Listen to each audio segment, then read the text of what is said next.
السلام عليكم ورحمة الله وبركاته. شمار كفوني حكم جرتني خيا كيسني نجا كيسني إيجا واه وانت قصنا جيسي سني تدبيا كانسير بيك كانسير لاجل ودنيا سا أكا بوليسي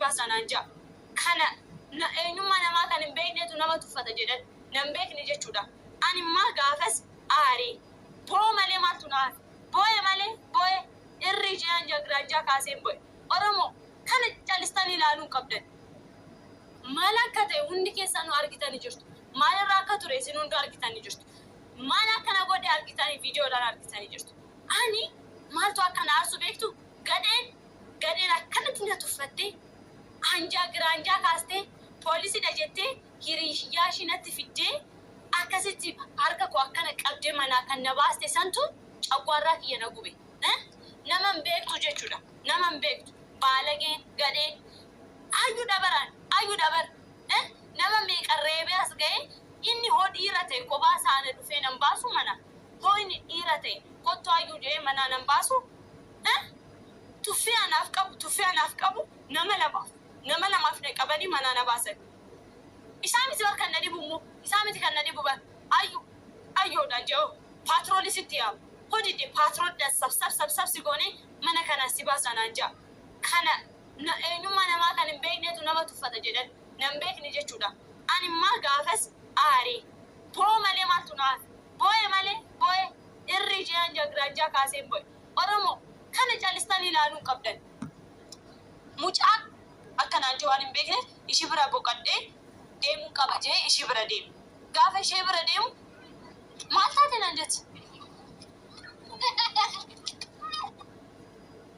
ana bas na laafoon na polisi laasuu ana godina shit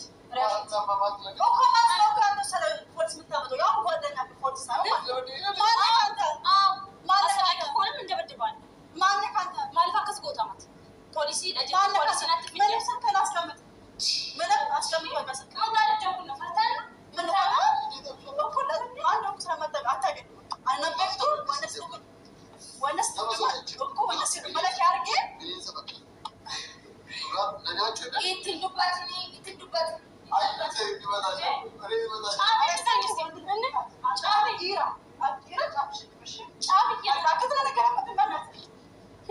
أنا قرأت بس جمر منك يبي ونست بس نسأل يا أسرة كل ترجع كانت حزبي وكلي نبارو وانا نبارو شو هنسجل ده كان حساب فيديو على فاميلي فيديو على تاني زبدي يوتيوب رسالة so كودنا كي أكا بوليس كودة إيش أصلا أنا تاس so ما أفتكر كم بوليس اللي تبغى بوليس أكان نكمل لا أبغى أنا يشتغل لي بوليس ده زكاة إننا يستمر وكم النار كده من ناس يجوا نسبة بس ماشي كنا فوق الأشكال كنا بدينا تقولون جاتوا ناس بناس ياتوا تركوشي وانا لا أصلا تاني كان يستوى نكاي وكم يكون صدق أكلت شيء كده أتابع فهمت يلا لا تشدو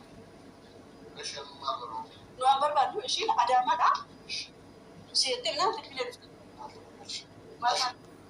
akkuma argitanii wajiillee haa ta'uu dalagaallee haa ta'uu garuu waan itti fayyadamtee mucaan goddanyaa hayyuu sirrii miti maali yoo ta'eyyuu diraama tarankisaa ta'u maaliyyuu haa ta'u dalagaadha garuu gisee waa tokko dalagan keessa of ilaallachaa dubbachuun bareedaadha ture egaa hayyuun kan jette halkan na baasee mana nagatee kan isheen jechaa jiru. Isheen kun immoo goddanyaan immoo maaliif mana baastee mana baastee halkan ishee ariitee jechaa jirti. Mafteen qabaa jedheen immoo mafteen kee dubartii irrattidha kan isheen jechaa jirtu jechuudha. Maaliif ganaman ishee gaggeesse malee ani baate yennaatiin deemte galgalas miti kan inni jechaa jiru jechuudha. hin darbattee hin gafattarte jechuudha intalli isheen hayyuu faana jirtu. Maashaallah akkama wal argatanii anuma akka hayyuuti intallu hin ariifatti xiqqoo. afaan ishee naasoftuyyuu arauzu billaa jechi akkifi yoo ta'e wallaahi barankisaa ta'u dalagaa wayyuu haa ta'u laalacha dalagachuu laalacha hojjechuun bareedduudha. Koomeentii sana mi'a koomeentii jechi jala jiru mi'a qalaala dhugaa rabbii koomeentii jala jiru auzu billaahi min sheexaanir rajiim. Baay'ee tokko nama baay'ee tokko nama gaddisiisa dhugaa dubbachuu fi situ gizee rakkattee bira dhaabbate situyyuu waan hundaa godhe amma isheen si jaallatte jennaan poolisii tumsistee mana baaste halkan mana baaste kan isheen jettu jechuudha. Rukunnee jedha illaa na rukuteera harka koo laalaa harka koo diimatee gonaaddisayyuu qaba kunoo kan isheen jechaa jirtu jechuudha. Adaraa seeraan har'aa bahaa jennaan baanuu jedhanii lamaanuu jechuudha. Beekaa barankiisa jechuufis immoo anuuni hin deemneeti as jirta ani inni jechaa jiru jechuudha. Hayyuummoo na ari'ee manaatiin halkan na baase jennaan ishee as jiraachuu ishee beekee isheetti dabaladhe ishee bira turee kan isheen jechaa jirtu jechuudha. Akkuma inni gadana cannaqe qobaatti na argatee naman qabdu asiiti naan jedhee anillee itti agarsiisna nutillee lama taanii jedhanii akkanii barri itti rukutanii mucaan gizee barreeffanii fi as darbatanii achi darbatanii itti taphatanii isumayyuu harka isaanii lamaan walitti qabee jara lamaan harka bobaa jala kaa'atee gadi baasuu wanni dhaqutti jarri lamaanuu iyyanii taaggalaa jiru innis taaggalaa jira jara gadi baasuufi jechuudha. Yoo namni nama gargaares immoo deemi yoo namaan jedhes immoo mana isaa keessa maftee isaati inni tolummaa oolee fi malee wayii waa biraa miti. Nama immoo beektu yoo mana tokko keessa dubartiin yeroo wajjiniin yoo teessu hin beektu mitiire isaafillee ulfaataadha. Maaliif booda wallaahi dhugaadha. Yoo maal ta'eyyuu durayyuu isa faatu faana jiraa kan jechaa jiranii jechuudha. Duraanii isheen otuma Saayidoo wajjiniin jirtu isa wajjiniin jirtii jedhanii maqaa balleessaa jiranidha. Inni wayiin immoo rakkina ilaalee akkuma deemee nama gargaara mucaan kun anuun deemee nama gargaara. Rakkinummaa ishee ilaalee wayiin rakkadhe jettee jennaan sa'aatii sanatti haa gargaaru. Garuu nama tidaarii sababa isaatiin diiddeellee kan jedhanitu jiru jechuudha. Kanaaf innillee maqaa ta'ee booda Saayidoon aariitiin dhufee mucaa kana yoo nu jalaa dha'ee fuffunuunsee rakkisaadha.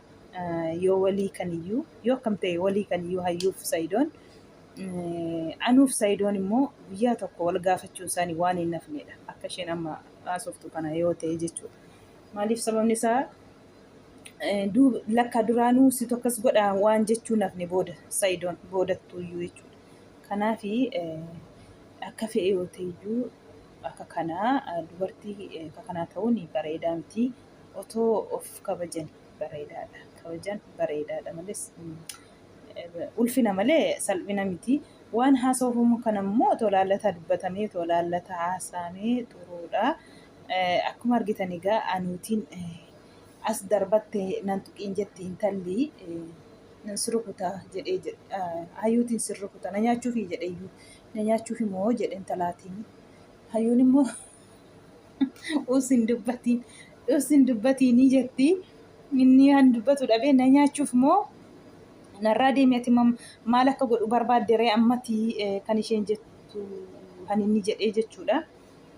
Isheen siif jettee Adaamarraa dhuftee si jaallattee ati immoo maaliif ofirraa ariitee maaliif mana keessa ariiftee kan isheen jettee gaafattee jechuudha.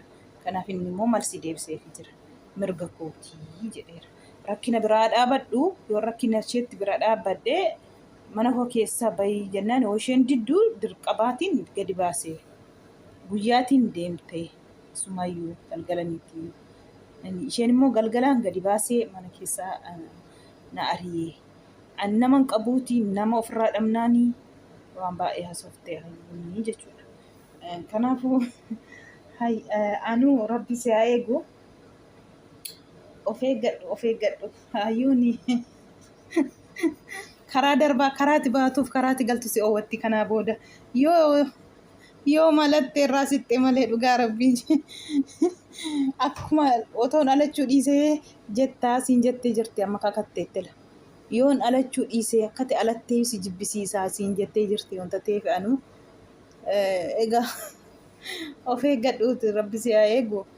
Isinuma maal hojii kana keessa galtee miti durumaa isaatiin egaa rabbi si haa eeguuti. Hin cima. Dalagaas haa ta'u maalis haa ta'u garuu koomentirii barreessama jarri barreessanii maaliif haamilee nama cabsa dhugaa rabbi.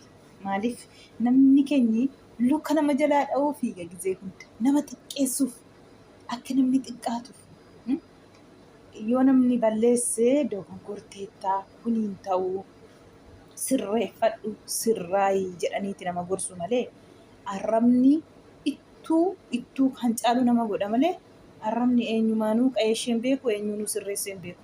Kan caalu hojjeta namichi amiira aarii keessa galee jechuudha. Arrabni ammoo arrabsame miti kan caalu sana hojjeta isaatii olitti. Sababa maaliif arraba sana aarii arraba sana malee namni arrabsamee namni sirraa'u hin jiru. Kanaafuu arrabaa amma arrabsitanitti ijoolleen keenyi gorsaa yoo balleessite illee gorsaa nama arrabsuurra nama gorsuu wajji. Haamilee illee nama cabsinaa dhugaa rabbii. Haamilee nama cabsinaa. Nama arrabsuun badaadha. Koomeentii badaa illee hin barreessinaa. Haadala dhugaas haa ta'u sobas haa ta'u isa abbaa isaatu beeka mitiira dhugaa ta'e soba ta'e diraamaa hojjetu ta'e isaantu beeka isaa dalagaa isaaniiti. Garuu immoo akkuma nama tokkoo haamilee lama luka nama jala dha'uuf hin fiigina warri koomeentii. Dhugaa rabbii.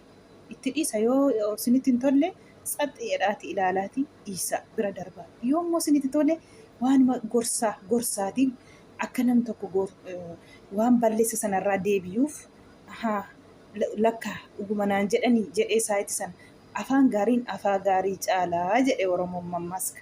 Afaan gaarii otoo dubbattanii hayyuun kun hin sirrooftee maqixoofti dhugaa dubbachuuf hin sirroofti wallaahi. Wanti namni balleessi isee anuu ta'eyyuu anuunis yoo balleesse balleessaa sana yoo gorsitanii hin sirreeffata innisii jechuudha. Nama irratti hin duulina. Fayyuma kana nama yoo argitan nam tokko waa tokko dogongore yoo hayyuun dogongorte hayyuu dogongortee jirta kanarraa deebi arrabarra yoo anuun immoo dogongoree jiraate anuu kanarraa deebi dogongortee jirta atillee jettanii deebisuu dandeessu. Garuu immoo anuutiinis hayyuutiinis akka kana barreessitanii akka kana xiqqeessitanii akka kana warrumti soddaayyuu ga'uu koomeentii hanjaratti barreessaa jiran isaanumtuu ga'u. Isinis immoo haanarra duultanii hin xiqqeessinaa nama hin xiqqeessinaa dhugaa rabbi nama gaddisiisa wallaahi. Dhimma isaanii akka barbaadan haa ta'u maaltu isin gashiisin yoo dandeessan jabaadhuu dalagadhuu itti cimii qayeelii jechuudha malee koomentirii kanaan dura isin himattee jirti gizee meeqa isin himattee jirti badaa naa barreessaa turanii na arrabsaa turanii isiniin jettee turte kanaan duras ammas immoo arrabni bu'aan qabu hin arrabsiinaa dhiisaa dhugaa rabbi nama gaddisiistu koomeentii waa kennitanii akkasii.